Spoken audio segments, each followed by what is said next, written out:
This catastrophe happened in 1921. They killed so many people. People are still finding bodies buried in mass graves to this day. Hello, my name is Ann L. Thomspon-Scretching, and I'd love for you to come and see my play. Resurrection is about a massacre that happened in Tulsa, Oklahoma. I brought Resurrection back because I think New Yorkers need to see it. A lot of New Yorkers have no idea what Resurrection is. They had banks, hotels, theaters, beautiful houses, and they weren't shacks. They were built out of brick. America needs to see this play, especially Black America. There's a reason why this play had to be now, because everything is being censored. And if you don't tell this history, we're doomed to repeat it. I would like for you to come and see my play. This is part of your history.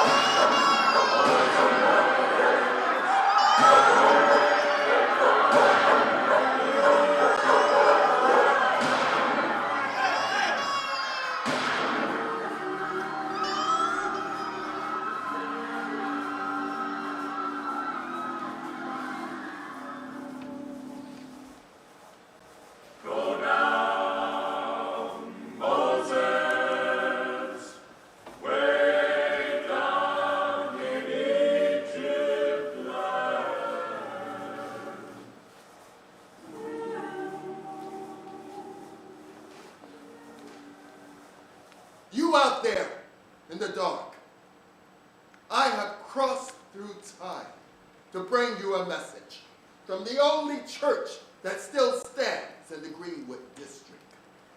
Some of your local politicians have said that a race war is coming. I came back to tell you, you don't want that to happen. Not again. You may be shocked from what I'm about to say, but everyone in this church is dead. Yes, all dead, including me. Now, we will tell you about how we die, but more importantly, we will tell you about how we live. Oh, we want... I didn't do nothing wrong. God bless you, son. I wish I could do something. You know, Pete, I wish I could help, but listen, the sheriff told me that if I saw you, to tell you, just turn yourself in, okay? Because if they catch you out on the street, I don't know what's gonna happen to you, so just go and... Come on, Marcus, don't leave me. Percy. Come on, Percy. Come on, now, Alan, please. You can't put Alan in the middle of this now. Listen, maybe if you go now, the civilized tribes can hide you, okay? Nobody's gonna help me. Come on, help me, help me. Help me. Look, please, guys, look, I didn't do nothing. Okay, where is it?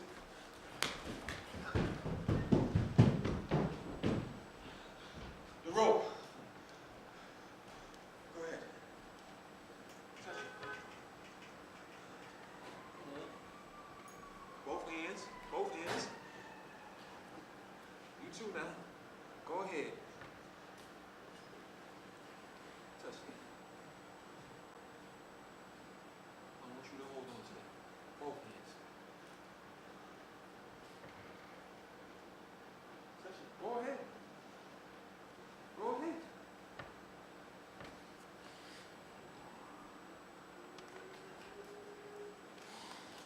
The rope. Let me ask you guys something, okay? Has any of you ever known what it feels like to be hung?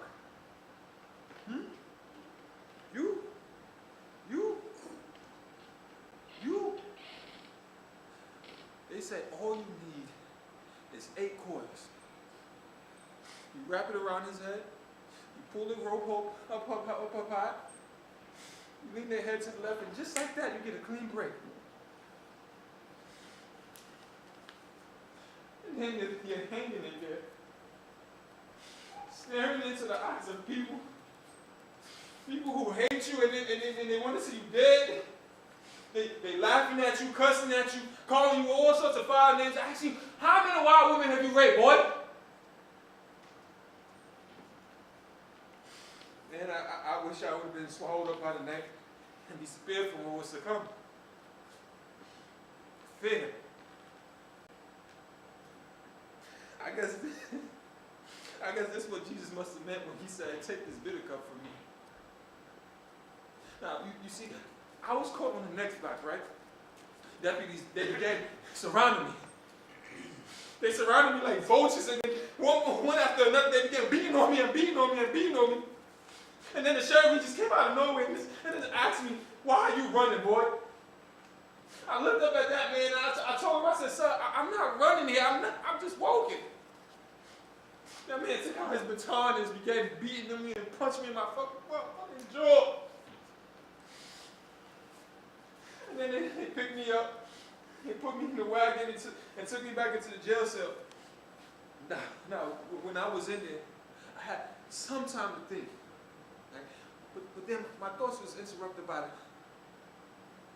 the sound of white men talking about the proper way to hang the nigga. They kept saying it over and over again. All you need is 8 cords. You wrap it around their neck, and just like that, you get a clean break. Now, when I heard this, I got so scared that I pissed on my pants. And look, I don't know if it was the fact of them discussing the proper way to hang a nigga that did that, or the fact that they wouldn't let me use the bathroom. But I know this was on my mind when I heard colored folks was trying to come in and save me from the Klan. But then,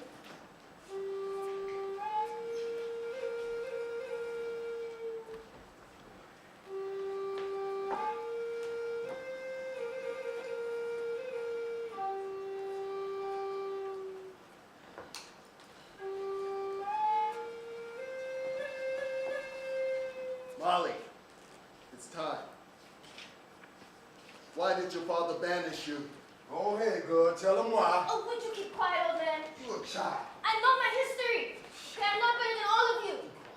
It's just my father, well, you see, I loved another man and Another man? What she means was she was supposed to go down there to that whole house. Would you listen? I was supposed to marry this man and I really... Instead, she got caught up with a white man who took her innocence, and a lot of other girls in eternity the wars, and Molly was one of them. I want to kill you! I want to kill you! You know nothing! Nothing about me! Give me that! You know nothing! You can't kill Peter. He's already dead. Now, who was this man that turned you against your tribal laws? His name was Sam Brightwater. Okay, and I want everybody sitting out there to know that he wasn't a good man, and I know that now. I do. It's just... Well, I'm in. But I loved him. And sometimes you can't help who you love. And I couldn't help how I felt, okay? So what, that makes me a bad girl? Because I wanted to run away to be with this man who had this hair the color of wheat and these eyes as blue as the sky.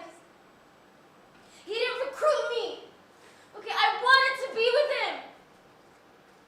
And now I'm stuck here in the house of the dead.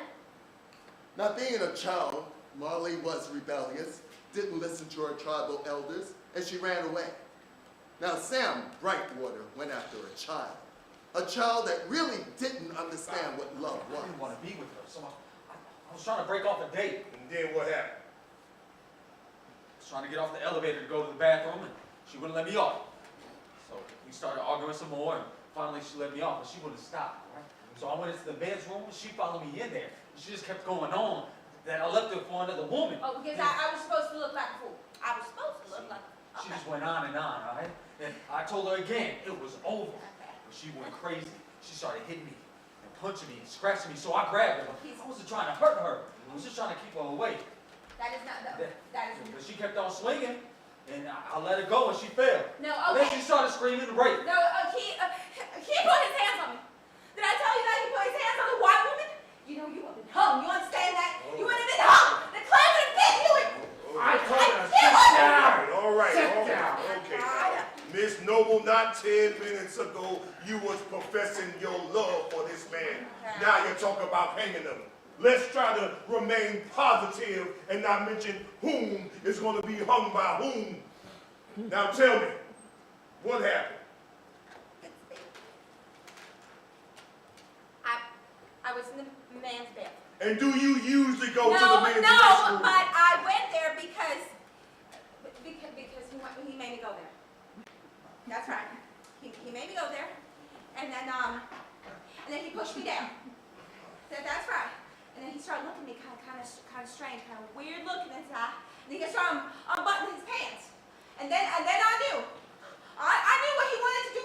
He wanted to have sexual relations with me at the top of the roof. She is making this up as she goes along.